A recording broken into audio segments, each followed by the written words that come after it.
Man Up, a program dedicated to inspiring and helping men live lives of heroic virtue. And now, it's time to Man Up. Welcome to Man Up on Iowa Catholic Radio. We are broadcasting on the Iowa Catholic Radio Network. I am Joe Stopulos, and today I'm excited to be joined by the Bishop of Lincoln, Nebraska, James Conley, to discuss John Sr., the person, the firsthand experience that Bishop Conley had in his class at the University of Kansas. Let us start in prayer. In the name of the Father, and the Son, and the Holy Spirit. Amen. Saint Michael the Archangel, defend us in battle, be our protection against the wickedness and the snares of the devil. May God rebuke him, we humbly pray, and do thou, O Prince of the heavenly host, by the power of God, thrust in hell Satan and all the evil spirits who prowl about the world seeking the ruin of souls. Amen. In the name of the Father, and the Son, and the Holy Spirit. Amen.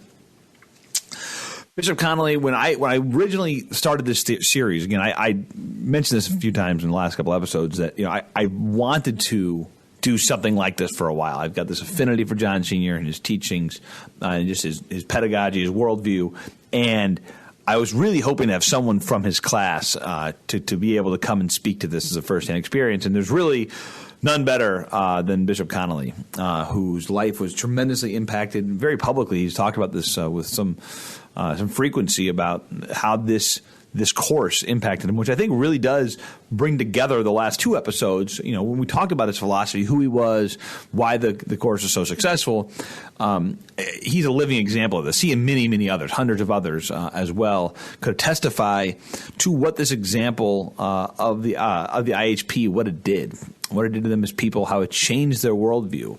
And so today, and then next episode as well, we have two episodes with Bishop Conley here to discuss what was it like? What was the firsthand experience? Why did you join the class? All these things. So I have so many questions for him, and I'm excited to have Bishop Conley join me today. So stick around. We're going to head to a short break, and we'll be right back. Support for Iowa Catholic Radio is provided by Dr. David Ball from Des Moines Eye Surgeons, your total eye care specialist specializing in cataracts and glaucoma care. Des Moines Eye Surgeons, 515-255-3546, dmisurgeons.com. Support for Iowa Catholic Radio is provided by the Sarah Vocations Ministry. Sarah is an apostolate dedicated to the support of new and existing vocations to the priesthood and consecrated life. Learn more at joinsarah.org, joinserra.org. Support for Iowa Catholic Radio is provided by CTO. Your support has helped thousands of students attend our Catholic schools. CTOiowa.org. At CTO, the bottom line, it's for the kids and their future.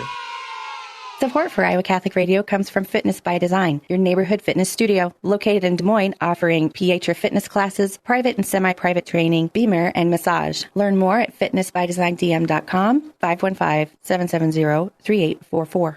My help comes from you. You're right here. Welcome back to Man Up on Iowa Catholic Radio. Excited today as we continue our series on John Sr. to have His Eminence Bishop Conley from the Lincoln, Nebraska Diocese to joining me today. Bishop Conley, welcome to the Man Up Show. Great to be on the show. One correction, I'm not an eminence, I'm an excellency. Wait, what? I thought all bishops, how's that work? It's eminence is for cardinal. Oh, okay. Excellency is for bishops. You know what? I'm playing the long game here. I think it's no. Don't even think about that. Don't even think about that. I'm fine. I'm happy where I am. I don't want to go anywhere. Well, thank you so much for joining me. I am so excited about this interview. As my listeners have gleaned over the last 2 weeks, I have an affinity for John Sr. and if they listened to my show for the last year and two, that his thought has really taken over a lot of what I've been preaching, what I've been thinking about.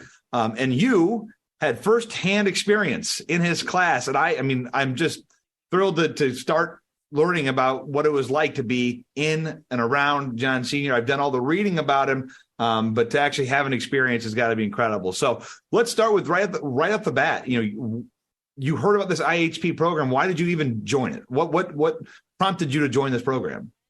Well, that's a great question to begin at the beginning.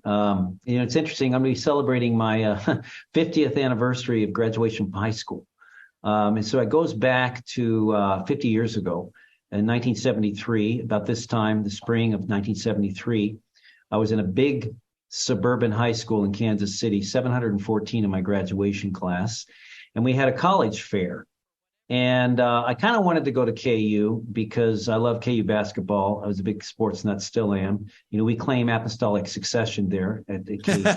Maybe not infallibility because we lost. We didn't get as far as we thought we'd get this time in the March Madness. But we do have the origins of basketball there. We've got the rules. James Naismith invented the game, and he was our first coach. So I was already, kind of had my eyes on KU. But there was a college fair in the spring of my senior year in high school, and we were looking, and at the time the Integrated Humanities Program, back then it was called the Pearson Integrated Humanities Program, was a 2-year freshman sophomore course of studies that was offered at the University of Kansas that satisfied English, speech, and Western Civ requirements. It was a 6-hour course over 4 semesters. And the cover of the brochure, which all was done in beautiful calligraphy, hand done, and it had a picture of a typical high school kid in 1973, long hair down to our shoulders. And I qualified, I fit that picture, in a T-shirt, jeans, it was at night, looking up at the stars. And you could see the Big Dipper in the background. And the motto of the program was a Latin inscription by that prolific author Anonymous. And it was Nascantur in admiratione, which translated into English is let them be born in wonder. And you opened up the brochure, and it had the whole program. And it included not only the great books, beginning with the Greeks, followed by the Romans, early Christian and modern, but it also had all these extracurricular things, like stargazing, like memorizing poetry, like waltzing, like country fairs, those kinds of things. And I was, at the time, I was not an honors student, let's put it that way.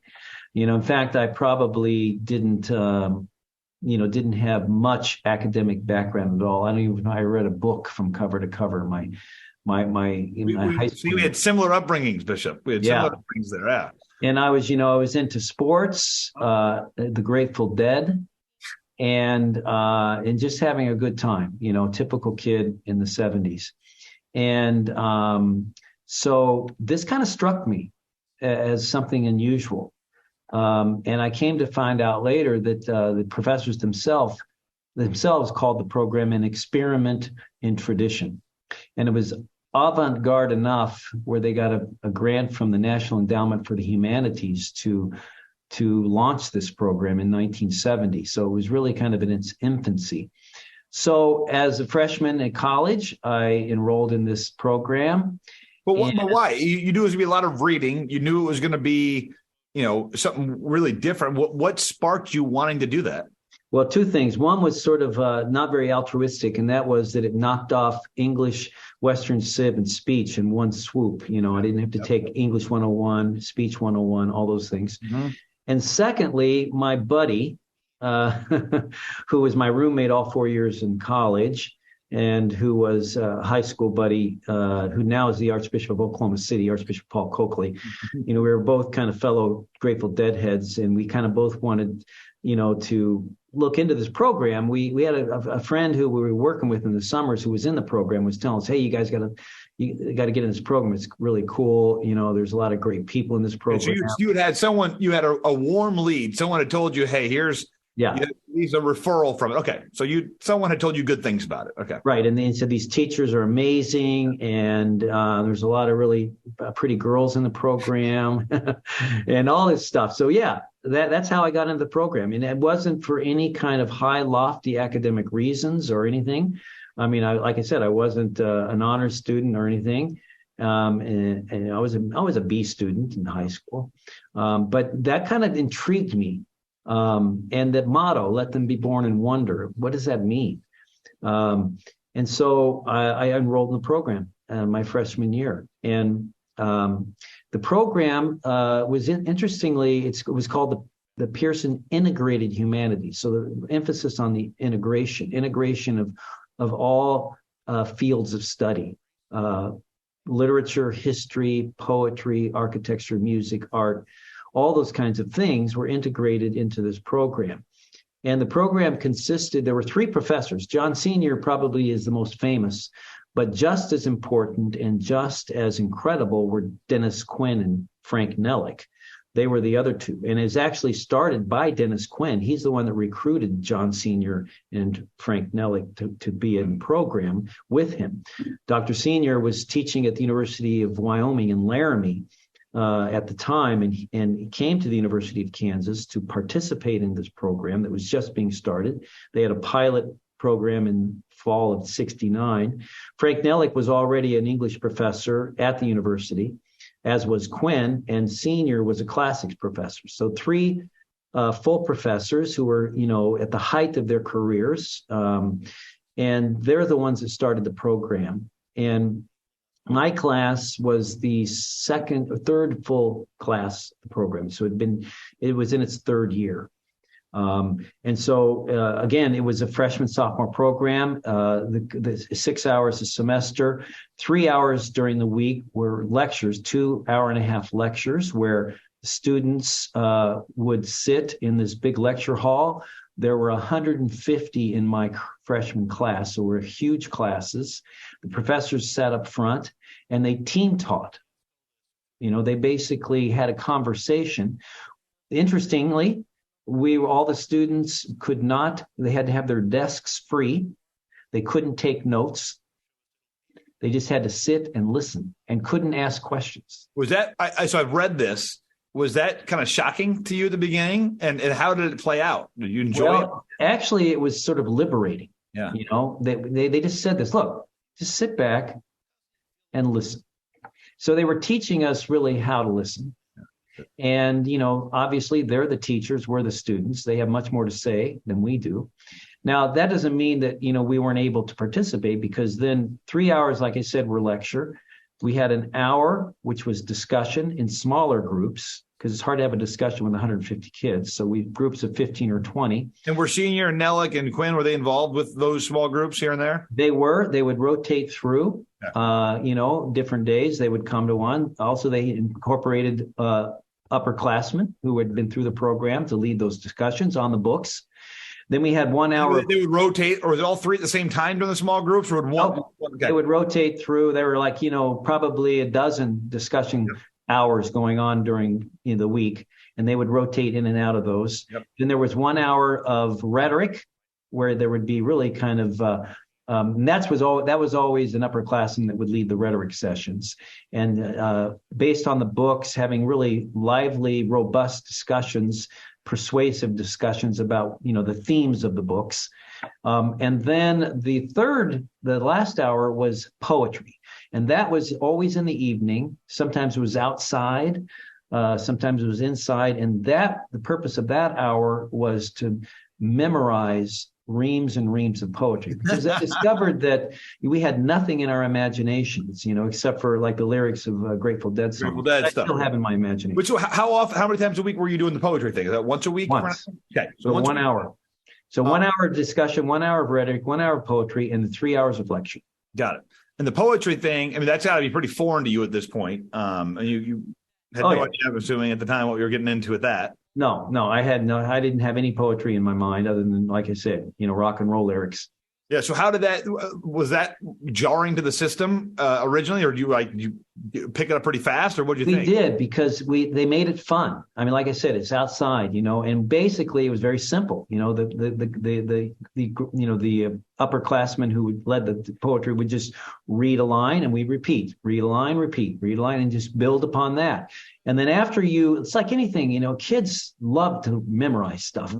And once you get it in your head, then you start to say it. It's part of you, and so you build this repertoire of poetry. And they chose, beautiful, great poetry, whether it be a Shakespeare sonnet or great romantic poets from England, or just the greatest poems that ever have been written. Do they stick with you till today? Yeah. In fact, when we get together and parties, we had a reunion this past Christmas, and we had a big reunion in Kansas City, and there were probably 40 people there that came, and we were given an envelope when we came in the door, and it had a verse from a poem that we learned, and we all had to pull out our envelope, and they say we had to kind of try to remember where this verse was. Cool.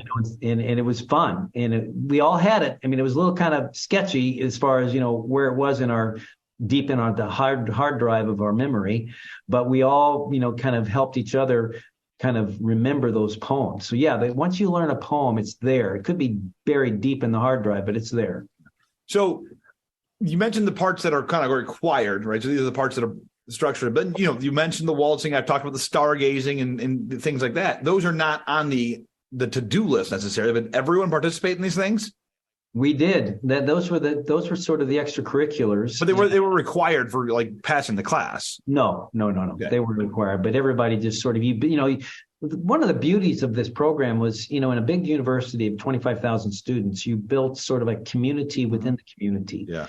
And so not only our class of 150 freshmen, but then there was 150 sophomores who were still in the class. And then we would have these events where it would bring in everybody. Also, those who were juniors and seniors who were still at the university would come. So like, for instance, the highlight was the waltz every spring. And the students would run that. Professors really didn't have much to do with it. So they would rent out the university ballroom and hire the university orchestra, the symphony orchestra. And then, of course, nobody knows how to waltz, nobody knows how to waltz. And so we would have to hire this, and she was a former student. She was a dance teacher. And so she would have these waltzing lessons. Well, you can imagine, after school, you kind of, learning how to do a Strauss waltz, it's fun. It's something different. And, but again, like you're a typical 70s kid, the long hair, the Grateful Dead. This sounds so outside of left field for most of the kids, was it not? It was. Yeah. You should see us dressed up in those tuxedos. We looked hilarious, with the long hair and everything. But it was transforming because here we were doing something that, we thought, was, history. Nobody waltzes anymore. But it's not an easy thing to learn. So there was a challenge to it. And of course, being, a freshman, you want to impress the girls. So you don't want to look like a klutz. Mm-hmm. So, you have to learn how to escort a lady out onto a dance floor and dance with her gracefully without stepping on her feet, and then escort her back to her table. So the purpose of having this huge event, which was magical, was to introduce manners, and chivalry, and, the men, how to be a gentleman, the women, how to be ladies. And when you dress up in the part, even though you got the long hair and everything, but you're in a tuxedo, you behave differently, and there's romances in the air. And you can imagine how many romances were born out of those things. You get a little dance card. You got 6 names of 6 girls, and you go and you find out who they are, and you escort them out onto the floor, and you dance this, 10, 12-minute waltz, take her back, and then you find another partner. And it's just, an evening. Of course, there's after party parties and after parties and all that kind of thing. But the evening is just, it's a wonderful evening. Well, it's interesting. I've been talking about in the last few years, thinking about dancing as a communal exercise, as it was for years and years and years. You watch all these things of these, whether it's like a Dickens novel or Jane Austen, right, when you watch, and they have to speak. It's just interesting that John Senior is so big on community. And well, part of it was in order to be able to dance, you had to know the language of dance, right? So there was a level of expertise and there was a level of rules you had to follow to be a part of this community. Today, it's anything goes. And so those communal connections are broken down. And so there is no community that's built in dancing. Anyway, just a thought I've been kind of yelling from the top of the rooftops about how we used to have this special thing. Dancing was a special thing, and now it's not. And obviously you guys were discovering that through the waltz and through the practicing and whatnot. So the dancing's a big part of it. Well, talk to me about the stargazing. How did that happen? Well, one of the things that's beautiful about stargazing, we're in Kansas, so the stars, you get outside the city and the stars, you can almost touch them. Yeah. So we went out to this lake called Clinton Lake, and we would just, and we'd have an older student. The professors usually didn't go out to these things. It was an older student. And we were reading the Greek and Roman classics. And so we were reading about the Greek gods and the Roman gods and all the mythology behind them. And, of course, the constellations are named after Greek gods and goddesses. So that kind of tied into, and the stars loom large in those classic works like the Iliad and the Odyssey, because they were, Odysseus would navigate, according to the stars. And so we would learn to identify these constellations. And part of the practice or part of the exercise of going out to stargaze was, one, to look up, to stop and look up, and two, to wonder. There's where wonder is. You look at anybody that goes out and looks at the stars and the moon at night, you begin to say, like, how does that happen? Where did that come from? And what is that? What are those? How do those things stay up there? And it really does, as it has for centuries, it raises your thoughts to higher things, literally and imaginatively. And so, and the conversations that kind of emerge when you're out there, and of course, sometimes you would sneak a little beverages out there, and it would also lubricate the discussion a little bit. And, it was just a natural place to talk about goodness and truth and beauty. And that's what the professors wanted us to do. They wanted. Would they come out with you guys on these? No, they wouldn't come out. And how often was the stargazing? It was probably once every 2 or 3 weeks. Okay, yeah, that's pretty good. And then, of course, when it got really cold, we wouldn't do it. And did you have someone there instructing you as to what you were looking for and looking at and whatnot? Yeah, there would be somebody who could identify the constellations, and teach us where they were and how to find them, locate them. All right. So we talked ahead of time off air that we might be able to squeeze in 2 episodes. Can I hold you around for another conversation and do another episode with you? I've got so many questions that I want to. Absolutely. We're just getting started. We are so that's the whole thing. So this episode is really getting you as to your experience with the IHP, but I really want to get into why was it so transformational? So we'll put a pause on this one. We'll head to a break, and then I'll have you on next week to discuss why was it so transformational? Why were so many lives changed? Why did so many people join the church because of this program? So Bishop Conley, thanks for joining me today. We're headed to short break, and we will be right back. Thank you to our business partner, Chip In for Charity, the St. Vincent de Paul Golf Fundraiser to fight hunger, Thursday, May 25th at Copper Creek Golf Course, 10 a.m. shotgun start. For registration and sponsorship opportunities, visit svdpdsm.org. Support for Iowa Catholic Radio provided by Mercy College of Health Sciences, where you can chart your course for more. Mercy College provides unparalleled clinical rotations, hands-on learning, accelerated education, and flexible schedules. Since 1899, Mercy College has been transforming students into healthcare professionals. Guided by Catholic values, our faculty put classroom theory into practice. Students are prepared for roles in service and leadership throughout their own careers. Learn more at mchs.edu. Mercy College of Health Sciences, mchs.edu. Iowa Catholic Radio would like to thank our business partner, Elite Glass and Metal, LLC in Johnson, a full-service glass and glazing contractor serving Des Moines and surrounding areas. New construction, existing projects, and residential. Learn more at EliteGlassandMetal.com. My help comes from you. You're right here. Welcome back to Man Up on Iowa Catholic Radio. My thanks to Bishop James Conley of Nebraska for joining me on this episode today to discuss one of his mentors, obviously someone who changed his life tremendously, John Sr. And again, I think we have to realize this program is more than just John Sr., but obviously that's who we're kind of studying right now. And it's, as I mentioned, even with with Ryan and John that we could go on for a long time, right? I mean, you can tell we're not even really scratching the surface as to what's going on in the class yet. Mostly getting the background of why he joined the class, which I think is really interesting, right? You know, the why is, as we're thinking as evangelists, right? So let's say we're going to buy into this idea of the restoration of realism. Let's say we're going to buy into the detaching from things that are not real and trying to double down on community, double down on nature, you know, these types of things, and the great books and philosophy and theology. Well, in order to do that, you heard him say, you know, what really prompted him originally was just this idea of I need to get credit. I need to get credits.